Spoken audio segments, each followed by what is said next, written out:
성경에 기록된 최고의 기도의 모범은 바로 예수 그리스도이십니다.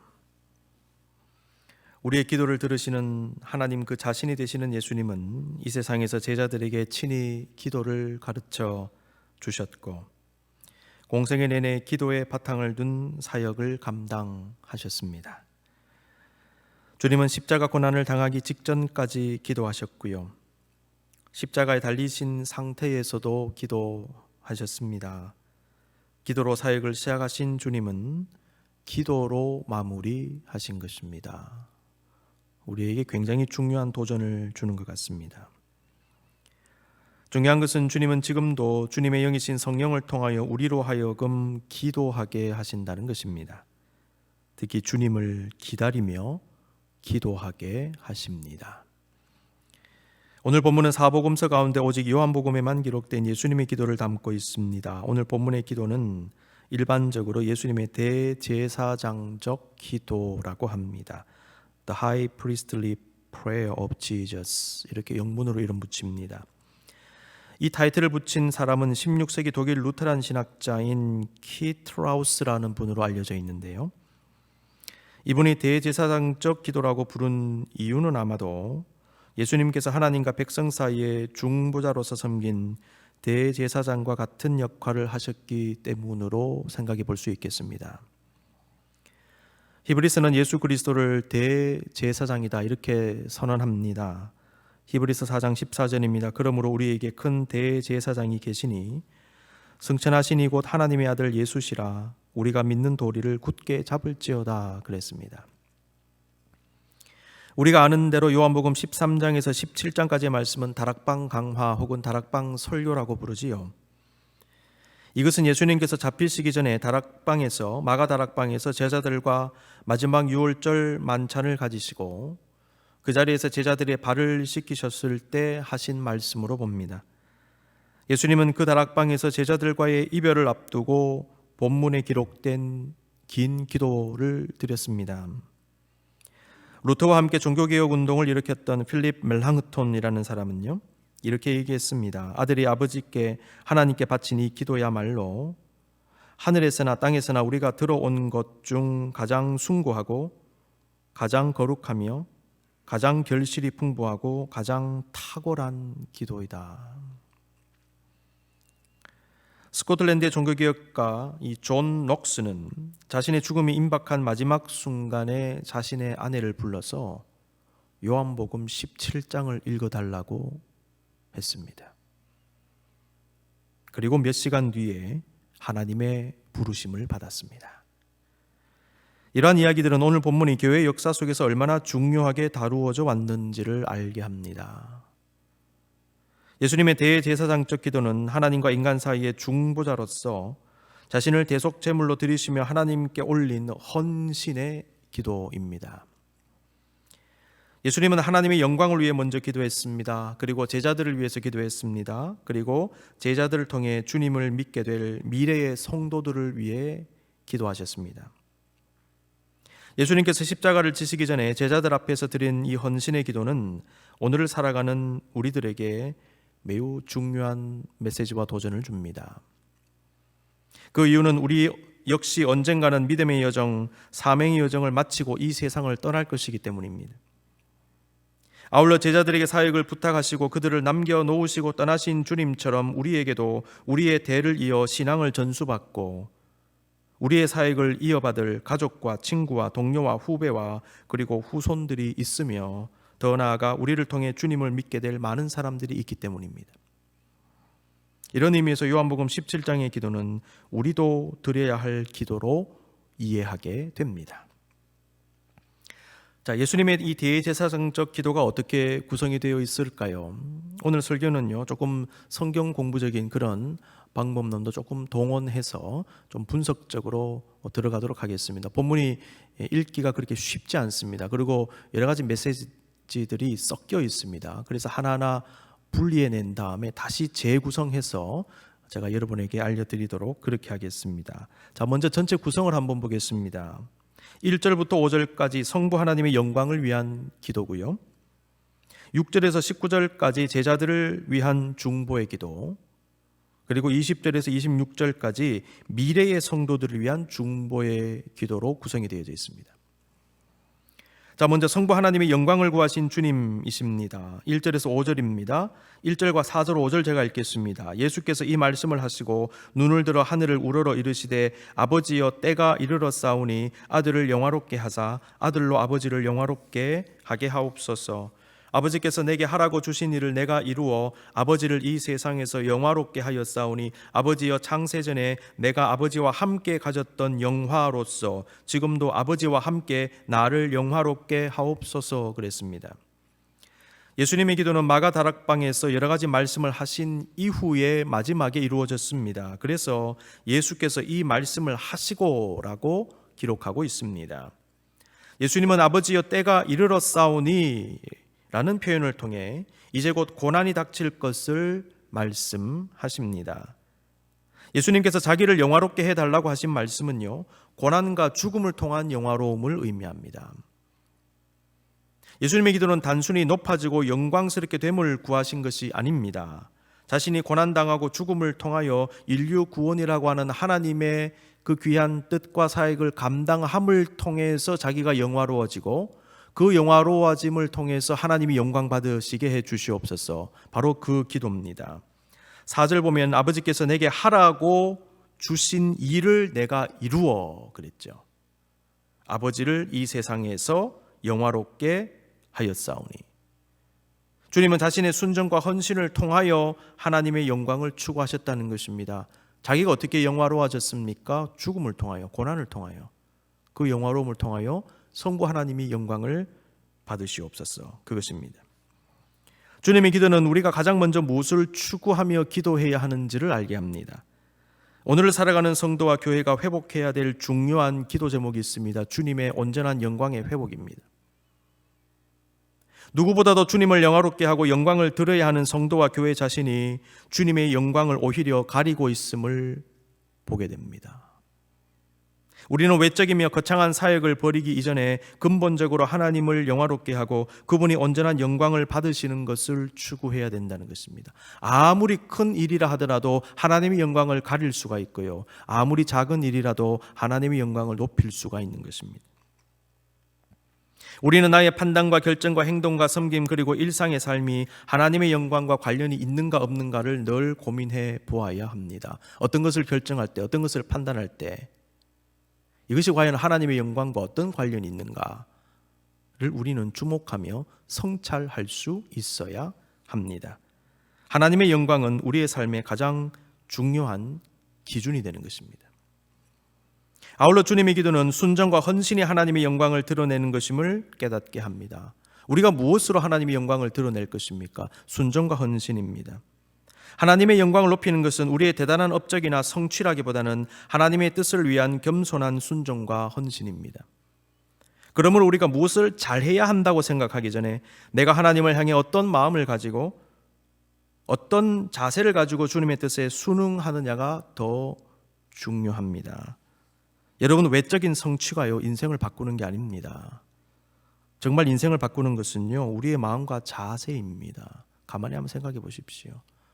여러분의 성취와 업적이 여러분의 인생을 바꾸십니까? 아니면 근본적으로 내 안에 있는 자세와 태도가 바꿉니까? 많은 사람들이 업적을 이루고요, 성취를 이루었는데 그것 때문에 그것이 올무가 되어서 망하는 사람들도 많습니다.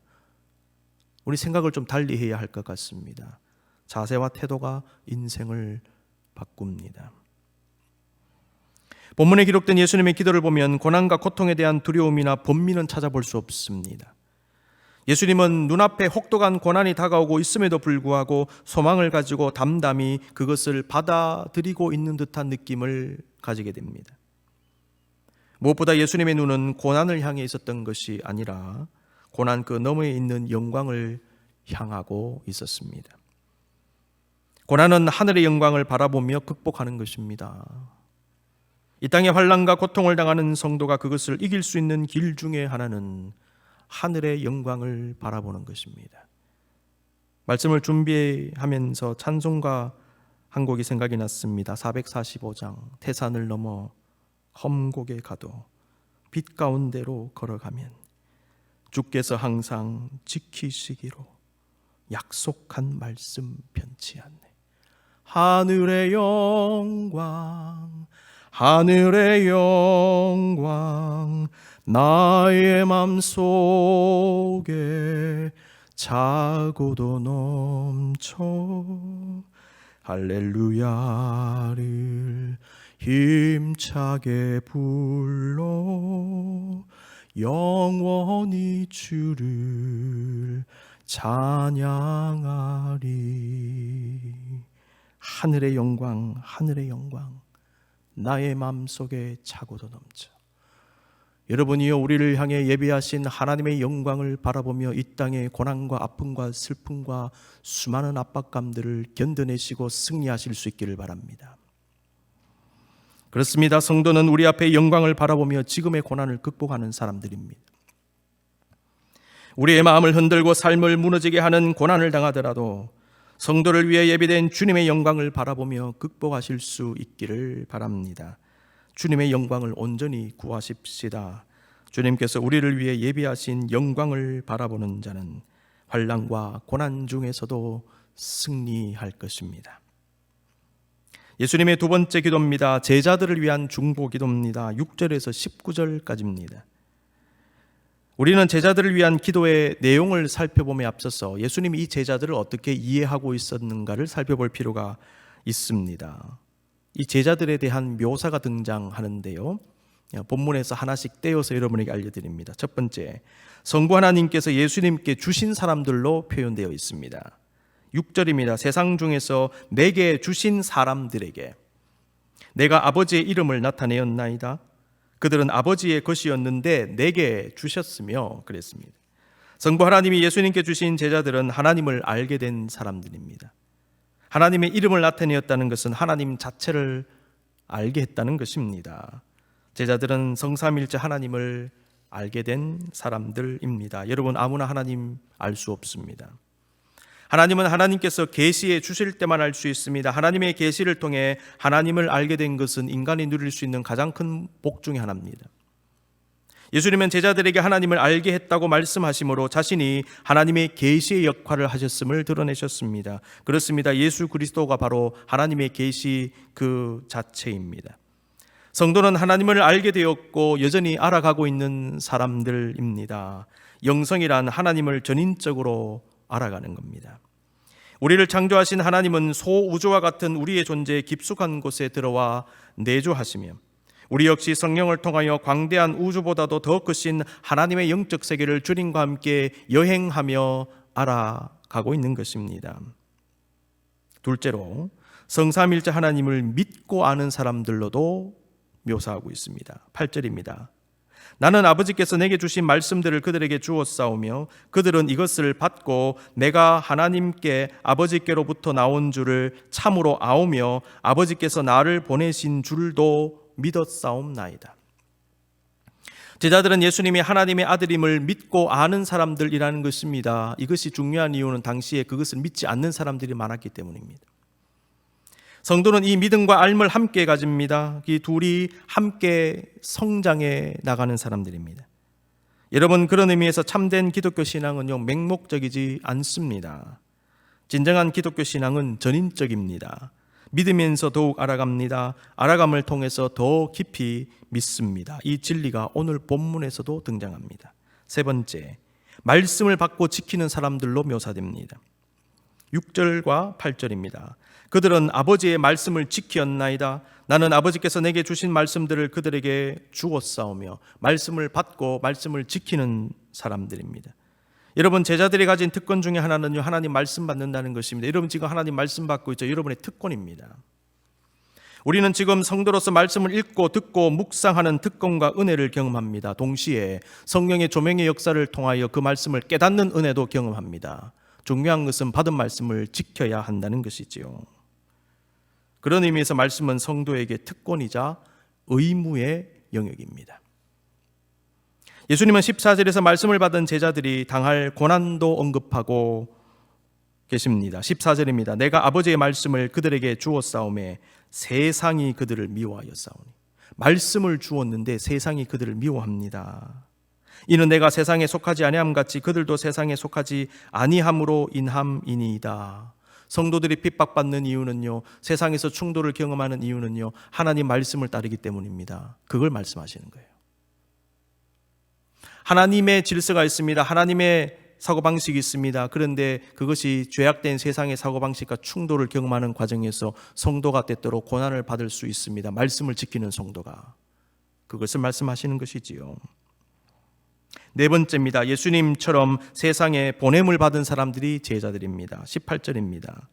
아버지께서 나를 세상에 보내신 것 같이 나도 그들을 세상에 보내었고, 예수님의 제자들은 예수님처럼 세상에 보냄을 받은 사람들로 나타납니다. 성도의 정체성 중에 하나는요, 보냄을 받았다는 겁니다. 성도들은 다양한 형태의 보냄을 받은 사람입니다. 어떤 성도는 선교사로서 지역적으로 멀리 보냄을 받습니다. 동시에 많은 성도들이 나의 교회에 보냄을 받습니다. 여러분 생각해 보십시오. 여러분이 섬기는 교회에 보냄을 받은 것입니다. 저도 이 교회에 보냄을 받은 사람입니다. 여러분 장로로서 이 교회에 보냄을 받았습니다. 집사로서 이 교회에 보냄을 받았습니다. 성도로서, 찬양대로서, 찬양팀으로서, 교사로서 보냄을 받았습니다. 보냄 받았다는 사실을 잊지 마시기 바랍니다. 여러분의 가정에 보냄을 받았고요, 여러분의 기업에 보냄을 받았습니다. 여러분의 삶의 현장에 보냄을 받았습니다. 거기에서 우리의 사명을 감당하라는 것입니다. 우리는 보냄을 받은 사람들입니다. 보냄 속에는 목적이 있지요. 사명과 소명 속에는 목적이 있습니다. 그래서 우리는 목적지향적 삶을 살아야 합니다. 내가 보냄받은 사람이라는 자기 인식이 있는 성도, 그 성도는요, 그 보냄의 목적 속에 들어있는 의미를 발견하기 시작합니다. 왜냐하면 목적 속에는 의미가 들어있습니다. 그리고 그 의미가 우리의 삶의 원동력이 되는 것입니다. 나의 존재의 의미, 신앙의 의미, 일의 의미, 사역의 의미, 공부의 의미, 삶의 의미를 발견하십시오. 여러분이 직분의 의미를 발견하십시오. 사역의 의미를 발견하십시오. 여러분의 일의 의미를 발견하셔야 합니다. 이거 발견하지 못하면 그것만큼 괴로운 거 없습니다. 그런데 보냄을 받았다라고 하는 인식이 있는 사람은요, 이 의미를 발견하더라는 것입니다. 예수님이 이러한 제자들을 위해 기도하셨습니다. 이제 기도의 내용을 봅니다. 두 가지로 나타납니다. 첫 번째, 보전. 두 번째, 진리의 말씀에 의해 거룩하게 되어짐입니다. 예수님이 기도하신 보전이 무슨 말입니까? 11절 먼저 읽겠습니다. 나는 세상에 더 있지 아니하오나 그들은 세상에 있사옵고 나는 아버지께로 가옵나니 거룩하신 아버지여 내게 주신 아버지의 이름으로 그들을 보전하사 우리와 같이 그들도 하나가 되게 하옵소서. 이제 곧 세상을 떠나실 예수님은 세상에 남아있는 제자들을 지켜달라고 기도하신 것입니다. 보전이라는 말의 원어적인 의미를 보니까요, 굳게 붙잡다 혹은 보살피다라는 의미입니다. 하나님의 이름으로 그들을 보전하사 그랬죠. 하나님의 이름으로라는 얘기는 하나님의 능력으로라고 해석을 합니다. 단순히 얘기하면요, 하나님이여 하나님의 능력으로 이들을 붙잡으시고 지켜 주시옵소서라는 기도지요. 그런데 무엇으로부터 지켜달라는 말씀일까요? 본문에 두 가지가 나타납니다. 첫 번째, 제자 공동체 혹은 교회 공동체의 내부적인 분열로부터 지켜주시옵소서. 예수님은 교회 공동체가 내부의 분열 때문에 망가지지 않도록 보존해달라고 기도하신 것입니다. 11절 다시 봅니다. 아버지의 이름으로 그들을 보존하사, 그 다음 중요합니다. 우리와 같이 그들도 하나가 되게 하옵소서. 하나님의 보전을 기도하신 주님은 교회 공동체가 더 나아가 주님의 기쁨으로 넘치기를 기도하셨습니다. 하나가 되어서 분열로부터 보존되어진 공동체는 하나님의 기쁨으로 충만해야 된다는 것입니다. 13절, 지금 내가 아버지께로 가오니 내가 세상에서 이 말을 하옵는 것은 그들로 내 기쁨을 그들 안에 충만히 가지게 하려 함이니이다. 여러분, 이건 역시 예수님의 기도의 제목일 수 있습니다. 사도 바울도 빌립보 교회에 보낸 편지에서 교회 공동체가 기쁨을 회복할 것을 권고했습니다. 우리는 오늘 본문을 통해서 주님께서 교회 공동체에 기쁨이 충만하기를 원하신다는 사실을 깨닫게 됩니다. 세상에는 슬픔이 있지요. 그런데요, 주의 성령의 공동체 속에는 기쁨이 있습니다. 세상에는 낙심과 절망이 있습니다. 그런데 주님은 교회 공동체를 통하여 소망과 영적 기쁨을 회복하게 하십니다. 그렇습니다. 교회는 영적 기쁨의 공동체입니다. 중요한 것은 영적 기쁨입니다. 그래서 세상살이에 지치고 피곤하며 상처 있고 슬픈 마음을 가진 성도들이 교회를 통하여, 예배를 통하여, 기도와 찬양과 섬김을 통하여 이 기쁨을 회복하는 것입니다. 그 기쁨을 가지고 세상에서 승리하는 것입니다. 그러므로 교회 공동체는 중요합니다. 그러므로 예배는 중요합니다. 여기에는 영적 기쁨을 회복하는 자리입니다. 지금 우리가 강력하게 구해야 하는 것 중에 하나가 진정한 영적 기쁨, 내면의 기쁨임을 오늘 본문은 깨닫게 합니다. 많은 사람들이요, 이 기쁨을 누리지 못하여 스스로 죽고 스스로 상해를 입히고 고통 속에 빠지는 사람들이 많습니다. 중요한 기도의 제목이 아닌가 생각합니다. 예수님께서 기도하신 두 번째 보전의 이유는요, 바깥의 문제입니다. 바깥의 악의 문제입니다. 15절 말씀입니다. 내가 비옵는 것은 그들을 세상에서 데려가시기를 위함이 아니요 다만 악에 빠지지 않게 보전하시기를 위함이니이다. 보전을 위한 두 목적이 있죠. 내부적인 문제 때문에, 외부적인 문제 때문에. 악에 빠지지 않게 보전하시기를 이라는 말을 원문에 충실하게 다시 읽으면 악한 자에게서 그들을 지켜주시도록 이렇게 됩니다. 악한 자가 누굽니까? 마귀입니다. 예수님은 남겨진 제자들을 마귀의 역사와 공격으로부터 지켜달라고 기도하신 것입니다. 마귀는 다양한 방법을 동원하여 공격하고 유혹합니다. 성도는 마귀의 공격과도 싸워야 됩니다. 마귀가 던지는 죄와 악의 유혹과도 싸우면서 죄의 덫에 걸리지 않기 위해 조심해야 됩니다. 교회 공동체는 우리 안의 문제를 조심해야 됩니다. 바깥의 문제 역시 조심해야 됩니다. 그런데 우리가 주목할 부분이 있습니다. 예수님께서 그들을 세상에서 데려가시기를 위함이 아니요 라고 말씀하신 것입니다. 예수님은 제자들이 세상에서 마귀의 공격을 받으니까 그들을 하늘나라로 데려가 달라고 기도하지 않으셨다는 것입니다. 예수님은 제자들이 마귀를 아예 피하게 하심으로 문제를 해결하게 하신 것이 아니라 마귀의 공격이 있는 그 세상에 살게 하심으로 문제를 해결하신 것입니다. 여러분, 어떤 문제가 발생했을 때 피하면 다 됩니까? 회피하면 됩니까? 그렇지 않습니다. 직면함으로 감당해야 되는 문제들이 많습니다. 예수님 그렇게 말씀하신 거예요. 내가 데려가 달라고 기도하지 않습니다. 그들은 세상에 남아야 되는 존재입니다. 그런데 주여, 힘들고 어려우니까, 공격을 받으니까 하나님 보전해 주시옵소서, 이렇게 기도하신 거죠. 왜 남겨두십니까? 할 일이 있기 때문에. 여러분, 왜 피하면 안 됩니까? 할 일이 있기 때문에. 왜 회피하면 안 됩니까? 할 일이 있기 때문에요. 내가 할 일이 있기 때문에 남아야 됩니다. 그러니 하나님 도와 주시옵소서. 하나님 이러한 기도에 응답하십니다. 이러한 기도를 드리는 성도들을 붙잡아 주시는 것입니다. 여러분, 담대하게 맞서 싸우십시오. 하나님이 여러분과 함께 하십니다. 제자들을 위해서 기도드린 예수님의 기도 두 번째입니다. 첫 번째 보전, 두 번째 무엇입니까? 진리의 말씀으로 거룩하게 되어짐입니다. 17절입니다. 그들을 진리로 거룩하게 하옵소서. 아버지의 말씀은 진리니이다. 세상에 속하지 않고 하늘에 속한 성도들은 하나님의 거룩함을 드러내어야 합니다. 특별히 진리로 거룩하게 되어야 합니다. 이때 진리란 하나님 말씀입니다. 거룩이라는 말 속에는 구별됨이라는 의미가 들어있지요. 성도는 죄악에 물든 세상 사람들과는 다른 존재가 되어야 한다는 것입니다. 구약에서 제사를 드릴 때 깨끗한 제물을 구별하여 드렸듯이 성도는 구별되어 하나님께서 받기에 합당한 존재가 되어야 한다는 것입니다. 그런데 그 구별이 어떻게 이루어지는가? 오늘 본문 말씀은 말씀으로 이루어진다고 말씀하고 있습니다. 성도는 말씀을 지키고 행할 때에 구별되고 거룩하게 된다는 것입니다. 성도라고 하면서 말씀을 따르지 아니하고 말씀대로 살지 않으면 세상 사람들과 구별될 게 전혀 없습니다. 그럼 도대체 무엇이 성도로 하여금 성도가 되게 하느냐? 말씀을 지킬 때 성도가 된다는 거예요. 왜? 말씀을 지킬 때 구별이 되니까. 여러분, 그 개념을 깊이 한번 묵상해 보실 수 있기를 바랍니다. 그래서 우리 심령이 성령으로 말씀으로 가득 차죠. 그리고 말씀으로 가득 찬 우리 존재가 말씀을 실제로 행함을 통하여 나의 삶 속에서 말씀이 가득 차 올라오게 되는 것입니다. 어떻게 해요? 내가 그 말씀을 실천하면, 사랑을 실천하면, 진리를 실천하면, 정의를 실천하면 그 하나님 말씀이 세상 속에서 가득 차 올라오게 되는 것이지요. 하나님은 그것을 받으시는 것입니다. 그래서 바울은 얘기했습니다. 하나님이 기뻐하시는 거룩한 산 제물로 너희를 드리라. 거룩한 산 제물로. 마지막입니다. 예수님의 세 번째 중보 기도는 미래의 성도들을 위한 기도입니다. 20절에서 26절입니다. 자, 20절 읽겠습니다. 내가 비옵는 것은 이 사람들만 위함이 아니요. 이 사람들이 누굽니까? 제자들이죠. 또 그들의 말로 말미암아 나를 믿는 사람들도 위함이니. 예수님은 제자들의 복음 전파를 통해 주님을 믿을 미래의 성도들을 위해 기도하신 것입니다. 그들을 위한 예수님의 기도의 내용은 앞서 제자들을 위한 기도의 제목을 포함할 것입니다. 그런데 예수님은 그와 함께 몇 가지 추가적인 기도의 제목 그리고 반복적인 기도의 제목을 언급해 주십니다. 첫 번째, 성도들의 하나됨 일치입니다.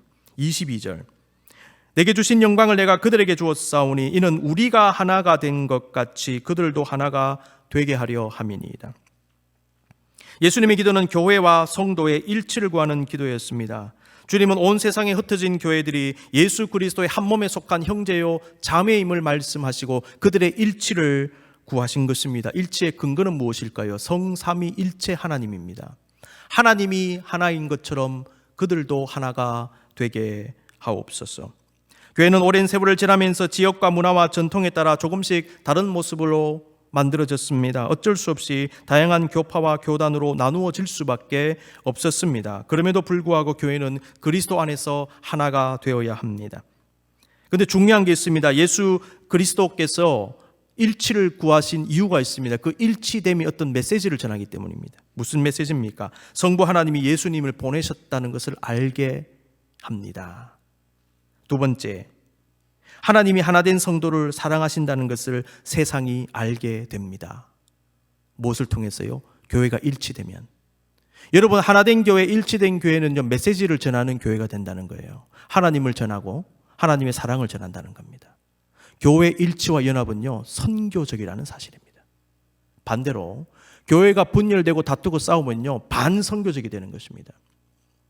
교회가 하나 되고 일치되어서 사랑하고 화목하는 모습을 세상이 볼 때에 하나님을 바라보고 하나님의 사랑을 느끼죠. 그런데 교회가 분열되고 깨지는 모습을 세상이 바라볼 때에 그런 교회에 누가 가고 싶습니까? 여러분, 따라서 이건 반선교적이라는 것입니다. 우리 깊이 한번 묵상해 볼 필요가 있습니다. 교회와 성도의 내외적인 모습 자체가 하나님의 메시지를 전하는 통로가 된다는 것입니다. 여러분의 내면의 모습, 외면의 모습 자체가요, 하나님의 메시지를 전하는 통로가 됩니다. 우리 크리스천들이 깊이 생각해야 됩니다. 둘째로 예수님은 미래의 성도들이 영광을 보게 해 주시옵소서 기도했습니다. 24절, 내게 주신 나의 영광을 그들로 보게 하시기를 원하옵나이다. 앞에서도 언급했죠. 영광을 보게 하옵소서. 영광을 구하게 하옵소서. 그 영광을 바라보며 이기게 하옵소서. 세 번째, 성도들이 주님의 사랑을 받고 누리게 하옵소서. 26절, 내가 아버지의 이름을 그들에게 알게 하였고 또 알게 하리니 이는 나를 사랑하신 사랑이 그들 안에 있고 나도 그들 안에 있게 하려 함이니이다. 하나님을 어떻게 알게 됐습니까? 예수 그리스도의 죽음을 통해 알게 된 겁니다. 하나님의 사랑을 어떻게 알게 됐습니까? 예수 그리스도의 죽음을 통해 하나님의 사랑을 확실하게 알게 된 것입니다. 그러므로 하나님을 믿고 예수님 믿는 그들에게 하나님의 사랑이 스며져 들어가 있는 거예요. 그 사랑을 알게 하옵소서. 그리고 그 사랑을 누리게 하옵소서. 여러분, 아무리 힘들고 어려워도요, 우리가 버틸 수 있는 몇 가지 중에 하나가 바로 우리를 향하신 예수 그리스도의 사랑입니다. 우리는 사랑받고 있는 자들입니다. 미래 성도들 위한 예수님의 기도는 우리에게 많은 것을 생각하게 하는 것 같습니다. 주님은 미래를 내다보며 드리는 기도, 미래지향적인 기도를 하셨음에 주목해야 됩니다. 주님의 기도는 비전적 기도라는 것입니다. 우리는 지금만을 위해 기도할 것이 아니고 앞을 내다보며 기도해야 됩니다. 비전을 품고 기도해야 됩니다. 지금 여러분의 상황, 지금 여러분의 문제만 바라보고 그것의 해결에만 급급하지 마십시오. 어리석은 행동입니다. 많은 성도들이 현재의 문제에만 매달려 있는 것입니다. 여기에 매달려 있는 거예요. 이거 해결되고 다음 문제 나타나면 또 거기에 매달려 있고. 아닙니다. 여러분, 미래를 보셔야 됩니다.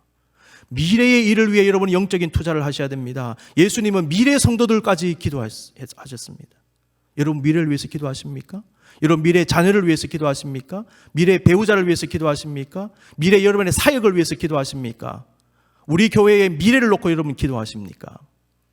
우리가 선교지를 위해서 기도할 때에 우리가 투자하고 기도하고 애쓰고 후원하는 선교지의 미래를 생각하며 기도해야 되는 것입니다. 현재 그 선교지가 어떤 문제가 있는가 우리가 도와주자, 그것이 아니고요. 우리가 어떻게 하면 이 선교제가 10년 뒤에 더 잘 될 수 있는가, 20년 뒤에 어떤 모습으로 바뀔 수 있는가를 염두에 두고 생각하며 영적인 투자 가운데 기도해야 할 것입니다. 이것이 바로 예수님의 기도입니다. 여러분의 장래 마찬가지입니다. 20년 뒤에 여러분의 모습을 기억하십시오. 30년 뒤에 여러분의 모습을 한번 기억하시며 기도하실 수 있기를 바랍니다. 미래지향적으로 기도해야 합니다. 미래 성도를 위한 예수님의 기도는 나만을 위한 기도가 아니라 남을 위해 기도하게 합니다. 나의 시야에 있는 사람들만이 아니라 나의 시야 너머에 있는 사람들까지 기도하게 합니다. 더 나아가 시간의 바운더리를 넘어서 기도하게 합니다. 시공을 초월하시는 주님은요, 시공을 초월하여 기도하셨습니다. 우리가 성령을 받은 사람들이 이 시공을 초월한 기도를 드려야 합니다. 특별히 다음 세대를 위해 기도해야 합니다. 하나님은 이미 다음 세대를 준비하고 계십니다. 사랑하는 성도 여러분, 십자가를 지시기 전에 제자들과 미래의 성도들을 위해 중보의 기도를 드리신 주님의 기도를 깊이 묵상하십시다. 주님은 지금도 그 기도를 드리고 계십니다. 우리도 우리의 교회를 위해, 우리를 통해 주님을 믿게 될 우리의 후손들과 영적 후배들과 미래의 성도들을 위해, 그리고 미래의 교회를 위해 기도해야 합니다. 우리는 주님을 기다리며 예수 그리스도의 핏값으로 구원하시고 세우신 교회와 성도들을 위해 기도해야 합니다.